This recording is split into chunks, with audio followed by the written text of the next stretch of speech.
toutes nos excuses pour ce désagrément. Vous savez, mesdames et messieurs, que le direct aussi a ses aléas. Nous disions tout à l'heure que la DGSP Handball Senior Dames s'est attachée des services d'un préparateur physique de haut niveau. Il s'agit donc de Jérôme Patrouillard. Il est le responsable de la structure française Win-Win Performance. En tout cas, avec les protégés du général de brigade Serge Boa, la première séance d'entraînement a démarré ce matin du côté du gymnase Henri Héléné. Je vous propose de suivre ce reportage pour en savoir davantage. Nouvelle saison sportive, nouveau défi pour la DGSP Handball Senior Dames. Et pour répondre aux attentes du président général de ce club multidisciplinaire, le général de brigade Serge Boa, notamment le podium, il faille être efficace aussi bien sur le plan physique que technico-tactique. C'est bien évidemment pour combler les quelques déficits physiques constatés lors de la dernière saison que la direction du club a fait venir à Brazzaville un préparateur physique de renom. Il s'agit de Jérôme Patrouillard, de nationalité française, qui pendant 10 jours travaillera d'arrache-pied avec le vice-champion d'Afrique.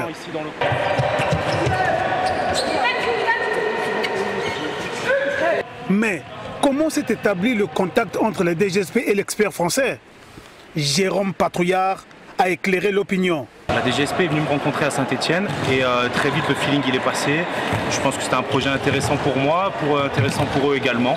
Et donc on n'a pas mis très longtemps à décider de faire l'aventure ensemble. Et sur quoi sera axé ce travail physique? Sur la préparation physique et tout ce qui va être le travail cognitif. Ce travail cognitif, c'est comment est-ce qu'on va traiter les informations dans le physique, d'accord? Comment est-ce qu'on va parler de vitesse optimale, comment est-ce que les joueuses vont traiter les informations en mouvement et comment est-ce qu'on va faire ça de manière le plus pertinente possible. Les filles se sont données à fond. C'était les tests physiques ce matin, donc c'était pas le plus facile, mais au moins ça va nous permettre d'avoir les profils de chaque joueuse et savoir si elles sont plutôt en force, plutôt en vitesse et comment est-ce qu'on va pouvoir travailler sur le reste des 10 jours. Comme on le constate, l'expert français est doté d'un matériel de haut niveau et pour cette première séance, chaque joueuse pouvait déjà se faire une idée du travail physique qui les attend.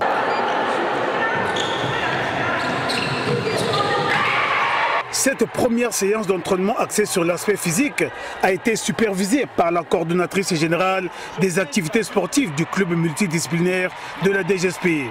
A noter qu'après l'arrivée de 2 nouvelles recrues camerounaises, 2 autres joueuses angolaises sont annoncées pour ce lundi.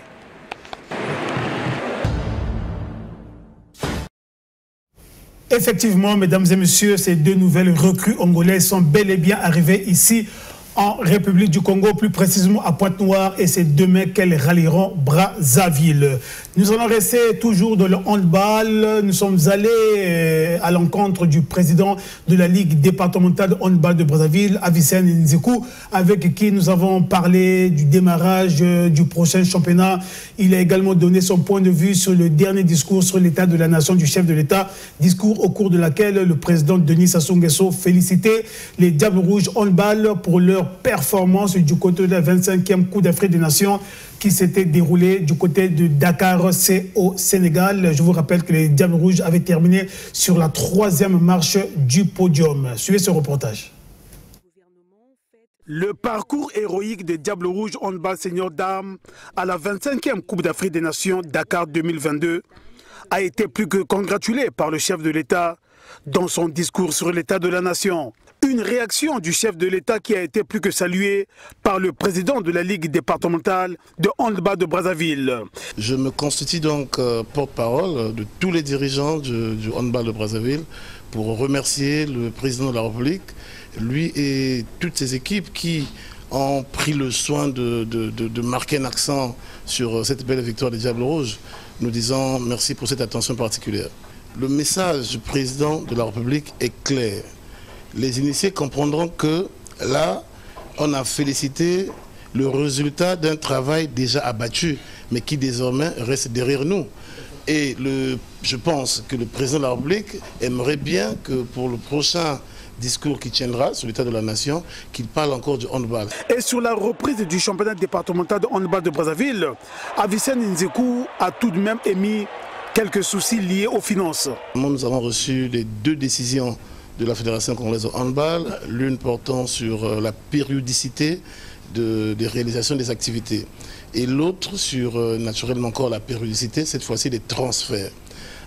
comme on dit chez nous, c'est une mission que nous avons reçue, celle d'organiser le championnat départemental. La décision est là. Malheureusement, on dit une mission égale au moins. Hein, vous voyez, donc pour avoir un championnat digne de ce nom, pour un pays qui est médaille de bronze, je pense qu'il faut un soutien bien pour qu'un championnat bien soit organisé.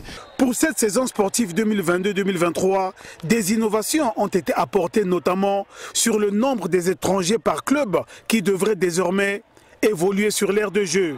Il faut commencer d'abord par saluer ces dirigeants des clubs du département de Brazzaville. J'ai cité très humblement le général Serge Boa et monsieur le directeur général Raoul Ominga qui ont mis de leur propre argent pour aller prendre des étrangers et amener dans le championnat de Brazzaville. C'est sûr pour la première fois que dans le championnat de Brazzaville qu'on ait quand même des filles angolaises. Et il était de bonne loi que la fédération et la ligue, parce qu'il faut le souligner, qu'il y avait un vide juridique à ce sujet. Et donc nous avons vu avec le président de la fédération et qui donc a pris une décision pour que chaque de ces deux équipes puisse qualifier 4 athlètes, mais sur l'aire de jeu, on aura besoin de 3 athlètes. Avicenne Nzekou ambitionne donc organiser un championnat départemental digne de ce nom, pourvu qu'il soit en possession des moyens de sa politique. Ndongo, les deux frères. Voilà, alors Christophe Tato, quelques nouvelles sur l'ouverture du Challenge Trophy du côté du gymnase Nicolobas et à Talangaï. Oui, ça s'est passé, tout s'est passé aujourd'hui, c'est même cet après-midi que la cérémonie d'ouverture a eu lieu au gymnase Nicolobas à Talangaï, comme vous venez de le dire. Les premiers matchs se sont d'abord joués à partir dans la matinée. Dans la matinée, oui. Il y a eu 2 matchs. Un match chez les juniors où l'équipe de la Guinée l'a emporté difficilement face à l'équipe du Nigeria. Le score a été de 28-26. Après cette rencontre, il y a eu la rencontre des cadets où le Nigeria a cartonné 45-30 face au Burundi. Et après la cérémonie d'ouverture, donc cet après-midi, l'équipe du Congo s'est imposée 54-20 face au Zimbabwe. Voilà, en tout cas, pour terminer, pour boucler la boucle, comme tu le dirais, je vais rapidement revenir auprès de Madame Manga Andrea Dominique, présidente de Dominique's Fondation. Alors, vous entendez organiser un tournoi de détection des jeunes talents, c'est ça? Oui, c'est exactement. Parlez-nous justement de ce tournoi. Comment ça va se passer? D'accord. Alors, nous avons lancé un appel, d'accord, et nous avons laissé des numéros. Nous avons fait des affiches, nous avons laissé des numéros. Il y a le manager et le coordinateur qui sont sur le coup. Donc, alors, il y a des jeunes de 12 à 17 ans. 12-17 ans. Exactement, qui vont s'inscrire, d'accord, pour essayer de participer au tournoi. Et ensuite, au déroulement du tournoi, c'est là où on va détecter des jeunes talents, ensuite pour essayer de discuter avec les parents et qu'ils intègrent. Il y a un projet prévu justement pour ceux dont vous allez détecter? Ah bah oui, bien évidemment, parce que ceux nous allons détecter, c'est ceux-là qu'on va retenir dans la fondation et on va les former, bien évidemment. On va essayer de leur donner une formation très professionnelle, parce qu'il y aura même la gym, d'accord. Il n'y aura pas que le football? Non, si, il y aura le football, mais ils auront des entraînements complets. Ah, tout à fait, oui. D'accord, il y a des entraînements complets avec un préparateur physique et tout, oui. Voilà. Donc c'est ceux-là avec lesquels nous pouvons participer aux tournois européens et autres, quoi. Et ensuite, pourquoi pas les placer dans... Aussi Madame vice-présidente, le préparateur physique, c'est un Congolais d'ici ou bien c'est un expert que vous ferez venir? Non, pour l'instant, nous n'avons pas l'intention de faire venir quelqu'un. Donc voilà. vous allez le trouver au niveau local. Exactement, voilà, parce que pourquoi il y a des gens qui sont doués aussi ici, mais seulement il faut savoir mettre la main dessus et puis voilà, quoi. Donc nous, on va consommer local. Alors, Madame Manga, auriez-vous un détail ajouté qu'on n'a peut-être pas évoqué au cours de cet échange?